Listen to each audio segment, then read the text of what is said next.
Wali Songo yang datang bawa Islam ke Indonesia. Siapa beliau? Beliau adalah para habaib.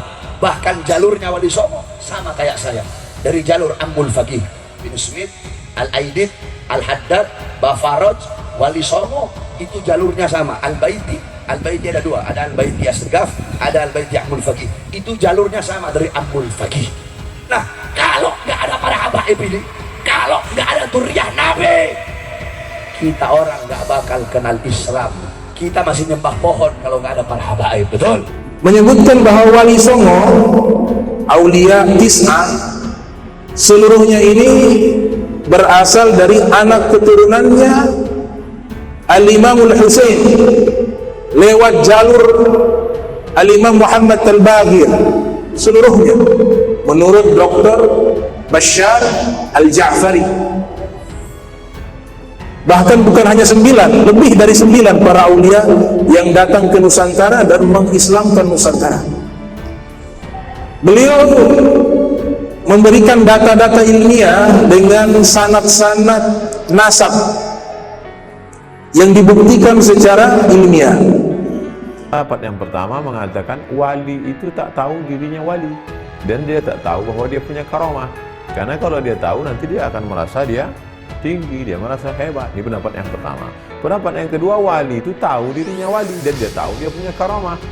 Sebagaimana para sahabat 10 dijamin masuk surga itu tahu bahwa mereka itu dijamin masuk surga, tapi mereka itu tidak maftun, tidak tertipu, tidak maghrur, tidak terpukau dengan jabatan dirinya. Ngabalin dan Wali Songo sangat dari Tiongkok. Video lama itu beredar lagi menjadi viral dan mendapat respons ramai dari netizen. Ali Mohtar Ngabalin, tenaga ahli kantor staf presiden, sudah agak lama tidak membuat kontroversi. Rupanya banyak yang kangen sehingga warganet mengunggah lagi video Ngabalin yang menyebut Wali Songo berasal dari Cina. Video tersebut diambil pada 2020 dan pada waktu itu sudah memantik perdebatan ramai di kalangan netizen. Ngabalin memberikan pernyataan itu pada 9 Maret 2020 ketika diundang menjadi salah satu narasumber di Sekolah Tinggi Agama Buddha Samantabhadra NSI di Jakarta Selatan. Rupanya banyak yang kangen kepada Ngabalin sehingga video itu diunggah ulang di Twitter dan Instagram sampai menimbulkan perdebatan ramai. Mungkin video ini di-repost dalam rangka menyambut Imlek tahun ini. Ngabalin dalam potongan video yang beredar tersebut mengatakan Wali Songo yang diyakini sebagai penyebar Islam di Nusantara itu berasal dari Cina.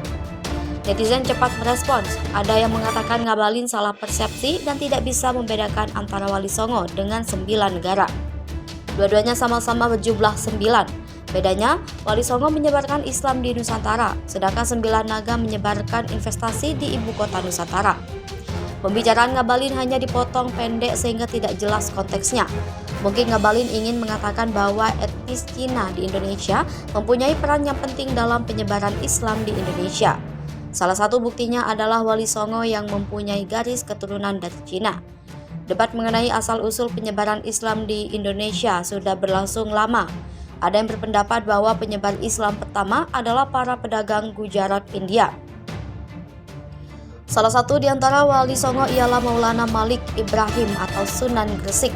Maulana Malik Ibrahim adalah guru bagi para wali lainnya yang dianggap sebagai ulama pionir yang menyebarkan Islam di Jawa. Asal-usul Sunan Gresik masih diperdebatkan. Berbagai sumber menyatakan ia dilahirkan di Samarkand, Uzbekistan, Asia Tengah pada awal abad ke-14. Pertama lain mengatakan bahwa sang wali berasal dari Arab, kemudian hijrah ke Gujarat, India, lalu berkelana ke Malaka hingga sampai di Pulau Jawa. Terdapat penelitian sejarah yang mengatakan bahwa di antara para wali itu ada yang keturunan Cina. Salah satu yang paling terkenal ialah Sunan Ampel di Surabaya yang dikenal sebagai Raden Rahmat. Garis keturunan Cina pada Raden Rahmat menurun dari ibunya yang merupakan bangsawan kerajaan Champa. Catatan kronik Tiongkok dari Klenteng Sampokong menyebut Sunan Ampel mempunyai nama Cina Bong Swiho. Sunan Ampel adalah cucu dari Haji Bang Tok Keng, seorang Tionghoa asal suku Hui yang beragama Islam mazhab Hanafi.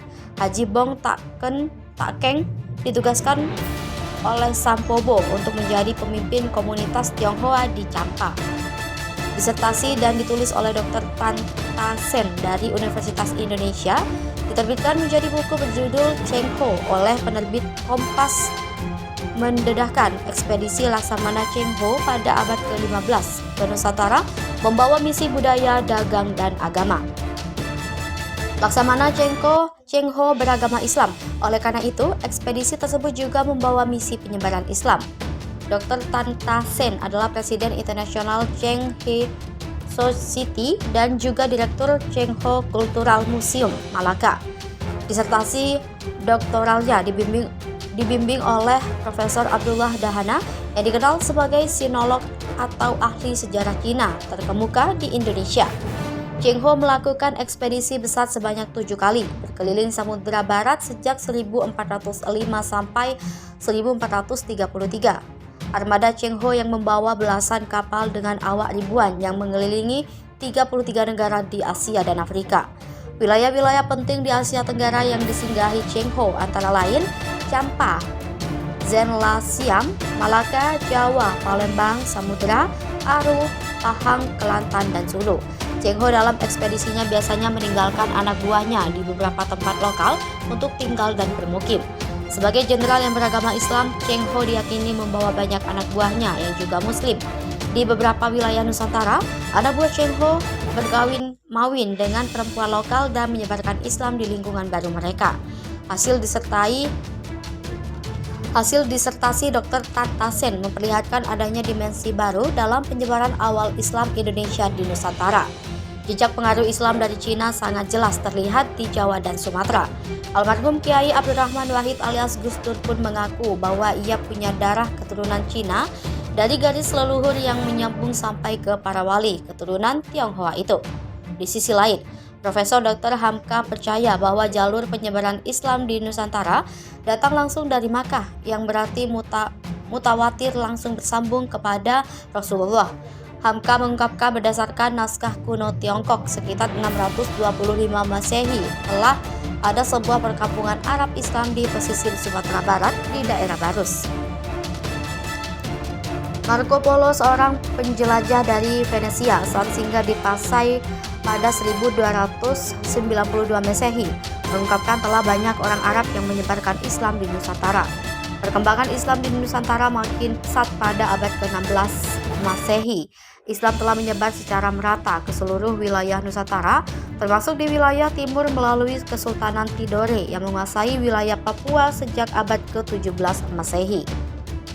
Studi Hamka diperkuat oleh Profesor Azyumardi Azra yang melakukan penelitian ekstensif mengenai perkembangan Islam di Nusantara dan Asia Tenggara. Studi Azyumardi ini dianggap paling otoritatif karena ruang lingkup penelitiannya yang sangat luas. Menurut Azyumardi, para penyebar awal Islam di Nusantara adalah para ulama yang langsung dididik di Makkah dan Madinah.